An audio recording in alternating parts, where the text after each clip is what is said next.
Christmas is with us again. It comes round every year, and you know, it marks our passage to the voyage of our lives, doesn't it? I'm sitting here in the lounge of my little cottage in the New Forest, not far from the West Solent.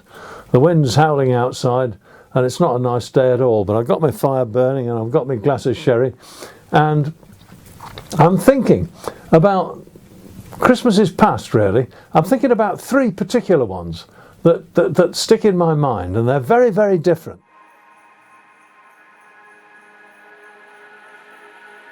The first one started, when was it? Goodness me, back in the 1970s, mid-1970s. Ros and I were bound south for Rio on our little gaff cutter, the little Colin Archer boat Sari, the Norwegian pilot cutter built by the great man himself in 1903.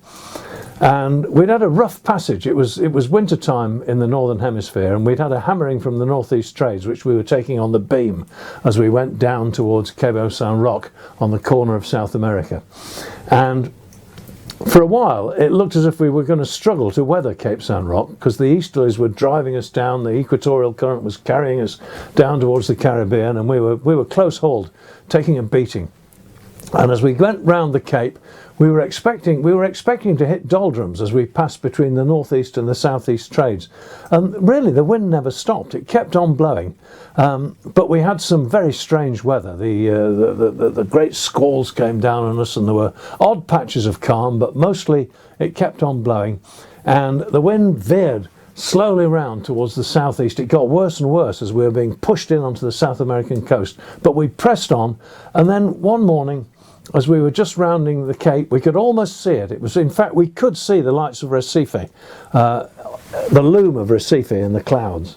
We were that close.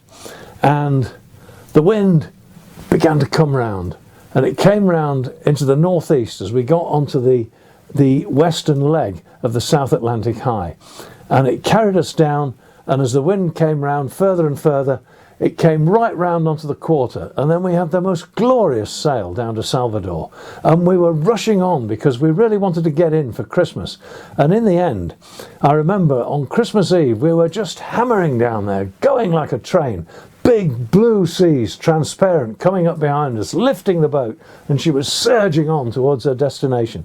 And you know, the seas were so clear that we could see the big Dorado following our lure as we roared along, surging down towards Christmas. And we arrived in Salvador on Christmas Eve, just before dark. Got our anchor down off the Mercado Modelo, which in those days was a place where all the working vessels of the great Bay of All Saints, the Bahia de Todos os Santos, where they all gathered to put their produce ashore. And because it was Christmas, they were all in there, and there was an almighty party going on. There was wonderful, wonderful samba music coming out of this great echoing building, dunka dunka, wonderful.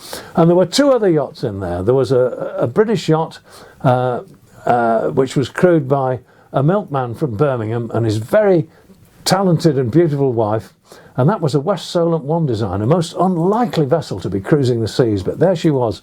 And they came over and wished us Merry Christmas, and away on the other side, over towards the working vessels, was a slightly larger boat, a ketch, manned by 4 young Swedes, and they were having a whale of a time. There was girls all over the deck, and they were drinking rum, and they beckoned us over, and we all joined in the party, and we had a wonderful Christmas. But the interesting thing was that on Christmas morning, full of the joys of spring and the general feeling of love for all mankind, I wandered down to the beach just as it was coming light, and there were some guys sitting there on the beach just looking at the sea, and in front of them they had a jam jar with a candle burning in it, and they were the macumbistas, they were the voodoo men, and that was another world altogether.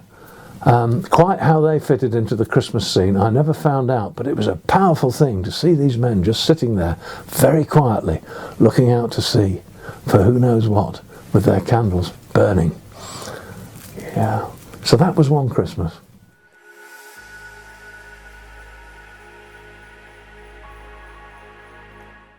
Later on the same voyage, we spent some time in South America, and we ended up coming home via the West Indies, the Caribbean, and we were in Grenada. And a question arose as to what we were going to do for Christmas. In those days, there weren't so many cruising yachts as they are, nothing like as many, but there were probably a dozen of us or so in the main anchorage at Grenada. And Don Street was there with his old boat, and one or two other characters that you might have known about. But there were a couple of South African boys who'd sailed up from the Cape, and they said, let's have a braai, let's have a barbecue for Christmas, and we'll all go round to Hog Island. That's a little tiny anchorage on the south coast. There were no marks for it then, and you had to work your way in through the reefs. And they said, we'll get a couple of sucking pigs and we'll have a proper barbecue, we'll have a good time, everybody can come. And so we all went, and all the boats crowded in there, we all anchored in there, and there's no sign of the pigs.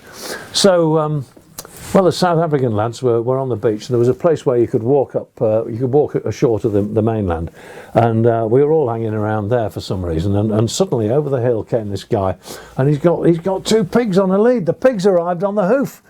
Those little pigs came to a good end, because what they had to offer went into us and made us stronger, and allowed us to celebrate something really special. And we all had palm fronds at our mastheads because we couldn't have Christmas trees. I'm a great believer in having a Christmas tree at a masthead when you're celebrating Christmas, but that year we had palm trees.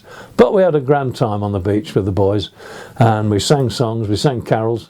I had a guitar and I could do that, and that was that one.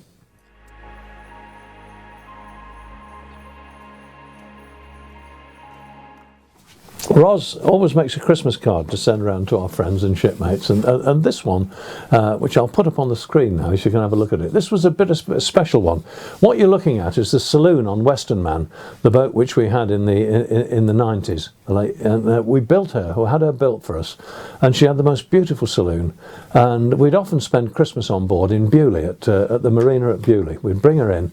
Well, not really at the marina, at the bottom of the village street. There's a bit of a berth there, and it was lovely, absolutely lovely. And one winter, everyone had gone to bed, and I was just sitting there by myself, and a few thoughts came to me.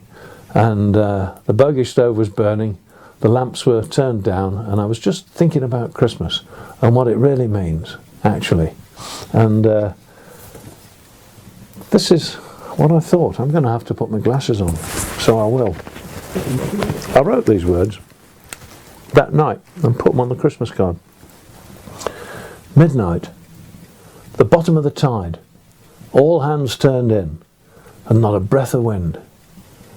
A clink in the grate as a log burns through on the stove.